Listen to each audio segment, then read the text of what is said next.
O inamo ng mga kababayan ng mga congressmen natin na magigiting, matatapang, totoong maisog.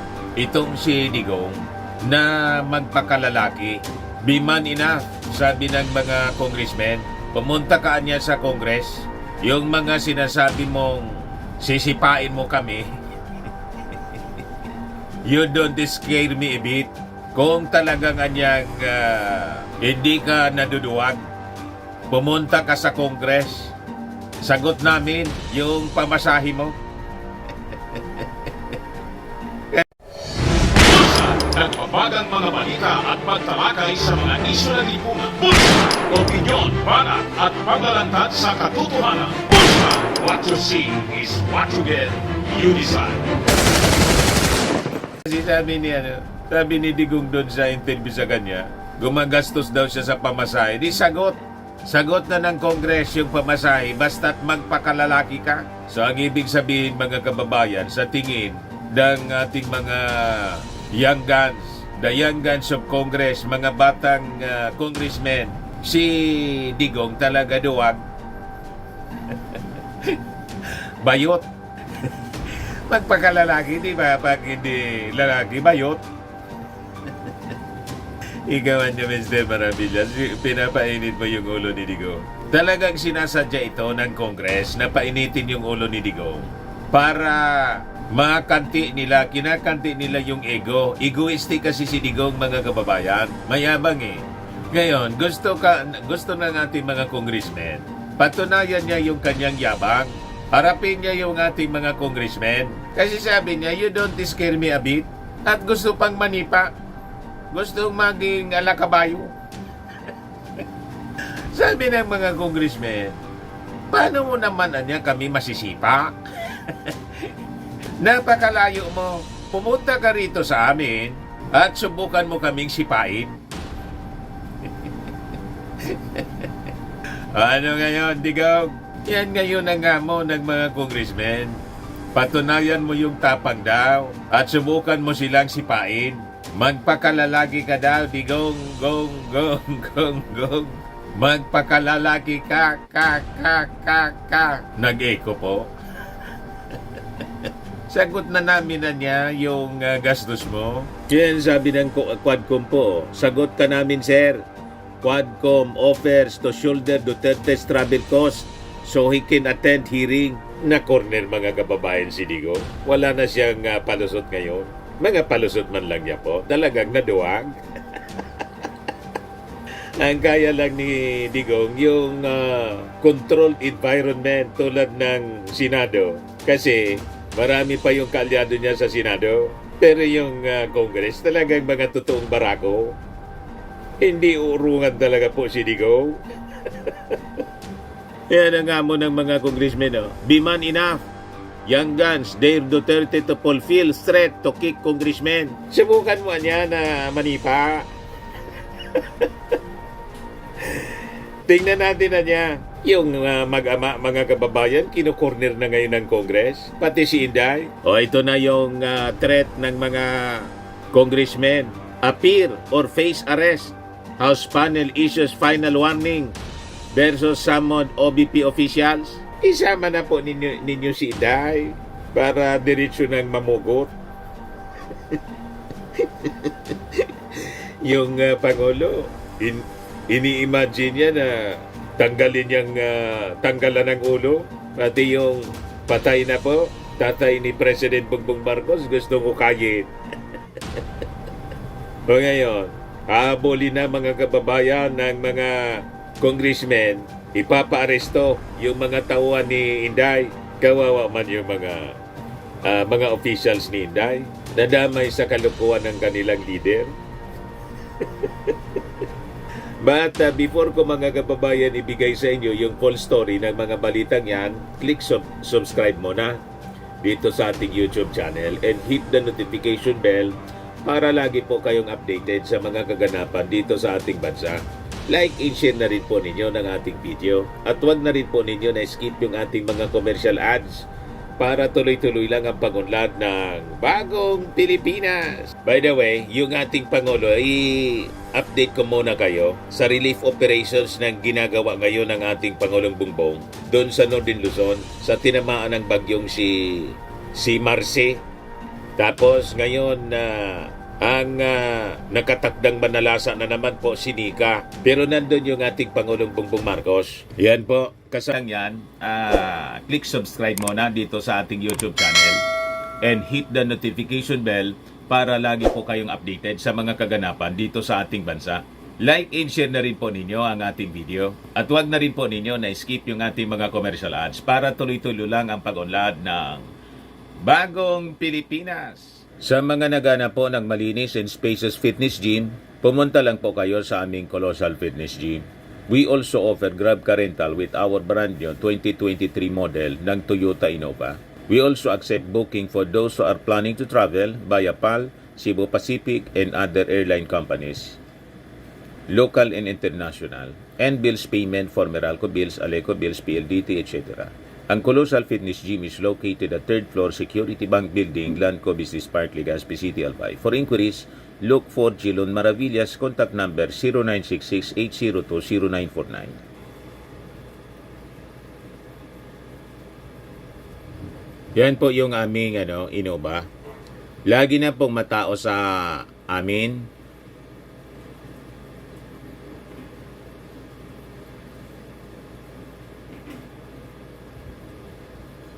Yan po mga bagong clients namin.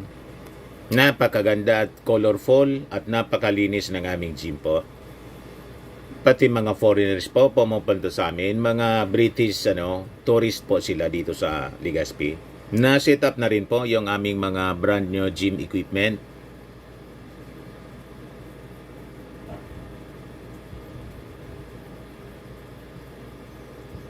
May treadmill na rin po kami. Ito naman po yung bago naming product na binibenta online.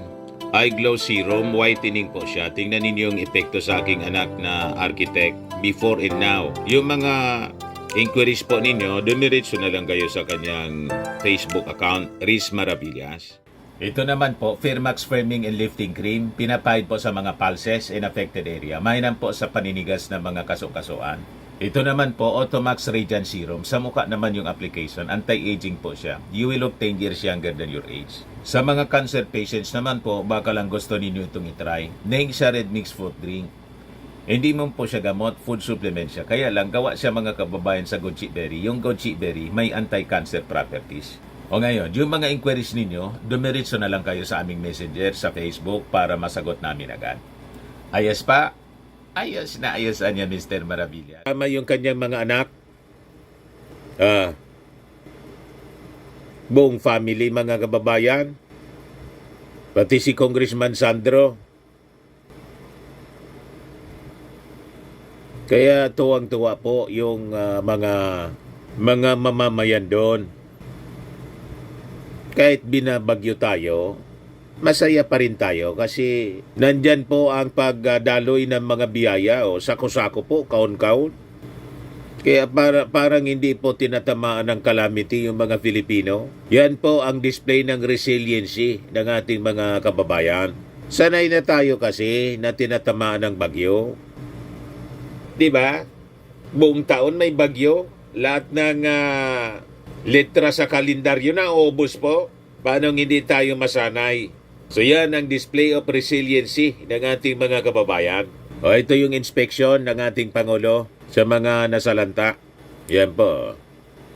Maayos na yung panahon, kaya lang may paparating na naman si Nika. Pero siyempre, nakapaganda na rin. May advance forecast ang pag-asa po. So napakasipag po ng ating Pangulong Bongbong Marcos. Whereas si Inday po, hindi na nagpapakita. Baka sundin yung advice ng kanyang tatay na lumabas ka na niya sa politika as fast as you can. Umalis ka na niya. So, tama siguro kasi wala man pong wala mang pakinabang po. Pero issue lang, mga kababayan, sayang yung pondo napakaraming pera yung nasayang po, lalo yung confidential funds. Kaya nga po, ito yung iniimbestigahan ngayon. At may final warning na po yung House panel. Pag hindi po, maglalabas na sila ng arrest order. Ayan ba? Walang press con si Inday ngayon. Baga pinagsabihan ng mga advisors, huwag ka na niya, tumigil ka na sa kakadaldal. Lalo niyang napapasama yung kalagayan natin. Magsalita siya, hindi siya magsalita, mga kababayan. Ganon pa rin yung direksyon kasi hindi man siya tatantanan ng Kongres. Itutuloy ang investigasyon, mga kababayan, kasi yung kasalanan po ay nagawa na. Consummated na po. May mga pangalan po doon sa ARs, acknowledgement receipts, na tunog restaurant pagkatapos junk food. Mary Grace Piatos. Nag-imbento na lang siguro yung mga staff ni Inday ng mga pangalan para ma-justify yung gastos. Sabi ng mga congressmen, bogus na niya. So bukas, mga kababayan, pag hindi pa niya mag-attend sa scheduled hearing, they will face arrest. So ito yung final warning ng House Committee on Good Government and Public Accountability na nag-imbestiga po sa confidential funds ni Inday. Sabi po ni Manila 3rd District Representative Joel Chua, the committee has summoned these officials multiple times yet they continue to disregard our lawful request to appear. These absences reflect a blatant disregard for the authority of Congress and are unacceptable. If they fail to appear again, we are prepared to issue orders for their arrest. Tama po. O tingnan natin kung sasama ni Inday sa kulungan. Yan yung sabi ni Inday. Pag nakulong daw, ipinakulong yung kanyang mga tauhan, sasamahan niya. Masubukan nga na maaresto kung sasama si Inday sa detention cell. So during the hearing on November 4, the committee issued another subpoena ad testificandum sa 7 mga officials ng Office of the Vice President to compel their attendance sa susunod na hearing bukas nga po, mga kababayan. Ang mga sinubpena, mga kababayan, ay sina OBP Chief of Staff Sulaika Lopez nang sabi, lumipad pa Amerika. Assistant Chief of Staff and Bids and Awards Committee Chair Limuel Ortonio, Administrative and Financial Services Director Rosalyn Sanchez, Special Disbursing Officer or SDO Gina Acosta, Chief Accountant Julieta Villa del Rey, former Department of Education Deputy Assistant Secretary Sunshine Shari Fajarda at saka si SDO Edward Fajarda. So sabi po ni Congressman Chua kanina, only Sanchez and Villa del Rey ang nag-confirm ng kanilang attendance sa hearing bukas. Sabi po niya, the committee niya has been more than fair in giving these officials ample opportunities to cooperate. If they fail to appear this time, they leave us no choice but to impose heavier penalties including contempt and potential arrest in detention. Isama na po ninyo sa i-contempt si Inday para lalo na magwala.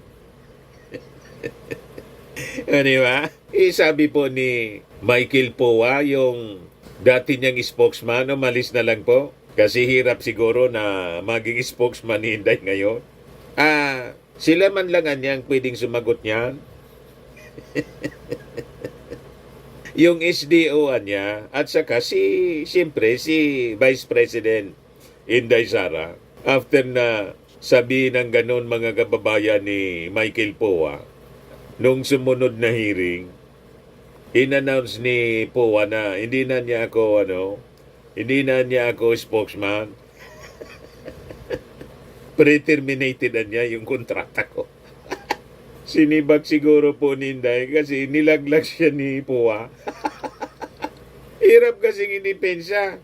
Mga kababayan, yung pinagagawa ni Inday sa DepEd, pati sa Office of the Vice President, yung paggastos niya ng confidential funds, ang hirap idepensa. Ang daming butas na nakita po na malamang maging basis po ng kasong plunder saka basis ng kasong impeachment laban sa kanya. Kaya siguro nag-advise na si Digong na lumabas ka na niya, huwag ka nang mag-ambisyon. Lumabas ka na niya as fast as you can sa politika.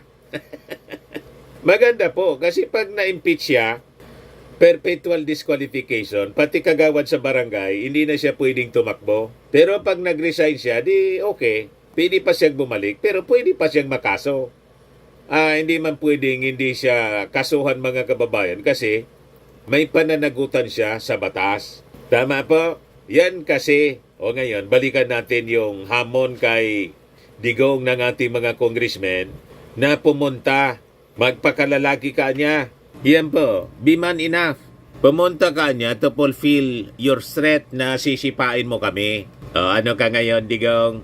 Yan ang hamon sa'yo, magpakalalaki. Pag hindi mo yan ginawa, ibig sabihin, hindi ka totoong lalaki. Bayot ka. Anyway, yan ang ibig sabihin. So, hinahamon na ngayon ng ating mga congressmen ang pagkalalaki mo.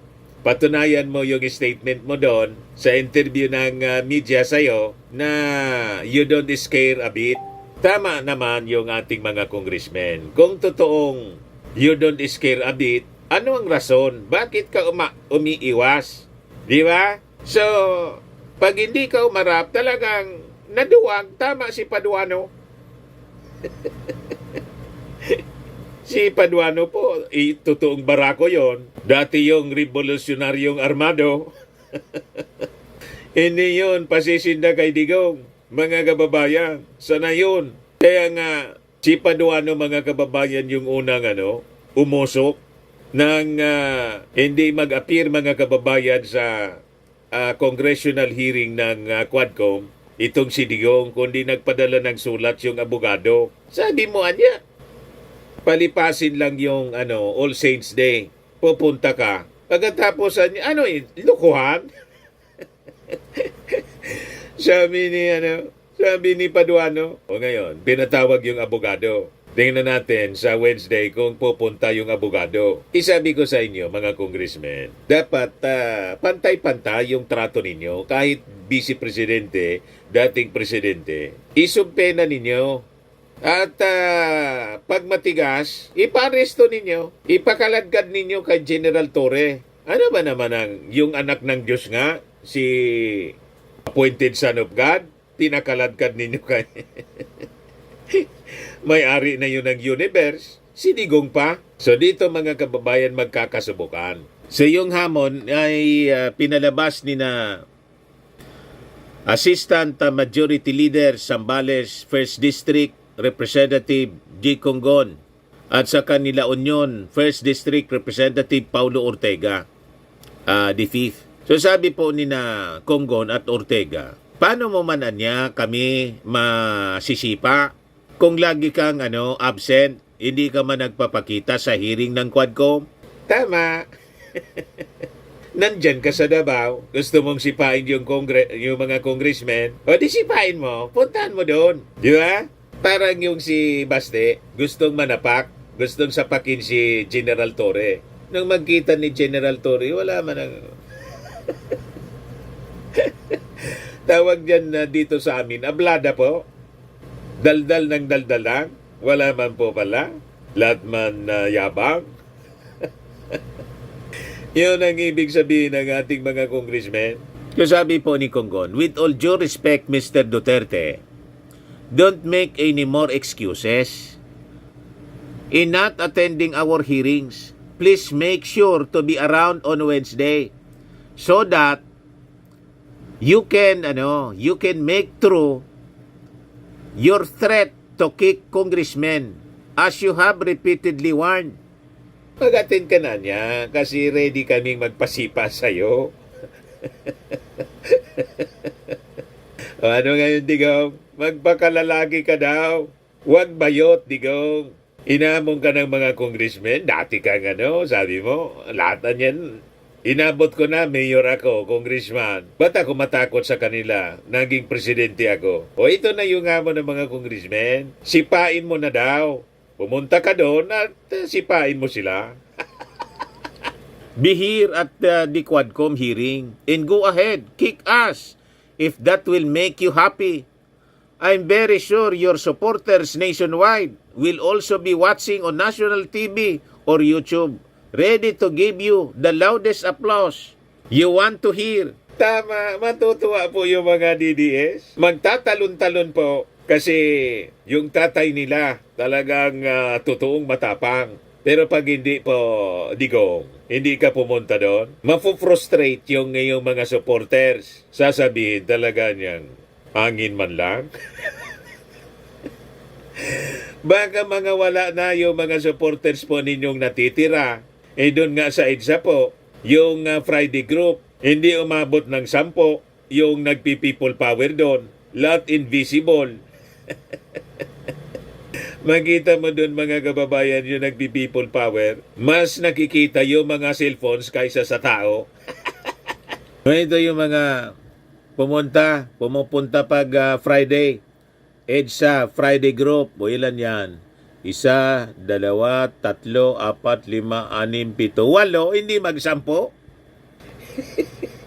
Nasaan na yung 32 million na bumoto kay Inday? 16 million kay Digong. 32 million yung kay Inday. Talagang yung mga supporters po ni Digong bumoto sa kanya at saka kay Inday, mga Marcos supporters, nang mabiyak yung unit team po, ang natira, 8 na lang.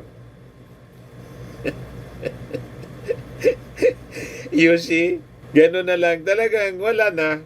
Hindi na matutupad yung pangarap ni Inday na maging susunod na Pangulo. Talagang ang susunod na Pangulo po, si Martin Romualdez. Nilampasan na po si Inday. Mga kababayan, 13 points. Sa latest survey, wala na. Tapos. Sabi ng mga congressmen, hindi niya kami takot sa'yo. We are not afraid of you. Ortega told the ex-president, how can you kick us if you don't physically attend the hearings? Be man enough. Do it. Be man enough to do it. I suppose you're a man of your word. Don't make empty threats. Please make no mistake. While we respect you, Anya, by no stretch of the imagination does not mean we are afraid of you. Give us respect too, sabi ni Ortega. Mabigat po yung binitawan na pananalita ni Ortega. Huwag ka niyang magkakamali. Huwag kang magkakamali na isipin na dahil nire-respeto kita, nire-respeto namin kayo, baka iniisip mo takot kami sa'yo. Yan po ang mabigat na na pananalitang binitawan ni Ortega. Magkakasubukan talaga mga kababayan ng pagkalalaki. Tingnan natin kung umubra yung angas ni Digong. Ito mga taong ito, mga totoong barako ito. He reminded the 79-year-old former leader that respect niya is a two-way street. Do not be afraid to face us in Quadcom. O, kita ninyo? Huwag ka daw matakot, Digong. So, ibig sabihin, sa isip ng mga congressmen, naduwag po kayo. Huwag kang papayag, Digong, na tawagin ng mga congressmen na duwag. Huwag kang papayag. Mawawala ng respeto sa'yo yung mga supporters mong palakpak ng palakpak. Pag hindi ka umattend ng Quadcom, patunayan mo na ikaw yung pinakang matapang dito sa Pilipinas. Di ba? Di ba? Pati nga yung Santo Papa, pinagmumura mo si Barack Obama. O ano ang rason na hindi mo harapin yung ating mga congressmen? Sino man itong mga congressmen na to? Mga talawan ito? Ito mga congressmen, ang liliit ng mga taong ito. O kumpara sa'yo, dating Pangulo. Harapin po ninyo. Nakakaiya po. Nakakawala ng pagkalalaki pag ganyan po. ang tawag sa iyo ng ano mo, ng mga tauhan mo pala dyan sa Davao noon. And siguro hanggang ngayon, sabi ni Bina Bintura, yung driver bodyguard mo, ang call sign mo pala, Superman. Oh, isa kang Superman. Pagkatapos, pasisinda ka dito sa mga members ng Quadcom. Ano yon? Tapos sasabihan kang be man enough. Ano ka, bayot? Para pagsabihan kang be man enough? Kiniskis mo na niya, Mr. Maravillas, na kiniskis. Para umattend. Di ba? Kasi pag hindi ka umattend po, umattend ka sa Senado. Kasi control environment mo yon, marami kang kakampi. O dito sa wala kang kakampi, doon po nasusukat ang tapang. Di ba? Nakakaya po. Gusto nang sagutin kung yun ang problema mo. Sagot nila yung pamasahe mo. Yan o, para wala kang excuse. Sagot ka na namin, sir. Yung cost ng pamasahe mo sa eroplano, pati allowance. Sa pagkain, sagot. So ano pa yung rason? Pwede kang ipasundo pa siguro ng helicopter. Presidential plane. Pwede ngiramin yun ni Congressman Ace Barbers. Hiramin ng sa palasyo para secured ka. Wala nang rason na mahirapan ka pa na mag-attend. Minamaliit po yung inyong pagkalalaki, Digong. Sabihan ka ba naman na do not be afraid to face us in Quadcom? Parang sinabi man lang ng mga congressmen na duwag po kayo. Huwag kanyang matakot, di duwag. Yun ang tingin sa inyo po. Nakakaya, nakakawalang respeto. Di ba? Kinikilala kang barako dyan sa Davao. Tapos sa buong Pilipinas, kinikilala kang strongman. Labas mo niyan, yung perception sa inyo na strong leader, kayo yung iisipin na weak leader tulad ng inaakusa ng mga supporters po ninyo at kayo mismo kay President Bongbong Marcos na weak leader si PBBM. Pag ganyan po, hindi kayo mag-attend. Ang iisipin ng mga mamamayang Filipino, ang strong leader talaga niya, hindi lang nagsasalita. Alangan man walang basbas yung ating Pangulo sa mga investigasyon. Nga hindi sinasaway, porsigido yung Kongres at yung leader ng Kongreso, pinsan ng ating Pangulo. Alam man ninyo yan? Di ba? Kaya nga ina-accuse ninyo na nasa likod nito yung ating Pangulo. So, lalabas yan pag hindi kayo humarap doon. Kayo yung weak leader. Kaya kailangan talaga mag-attend po kayo, Digong. You don't be afraid to face us in Quadcom. You don't have to worry. We will give you all the reasonable amount of respect you deserve, being the former president.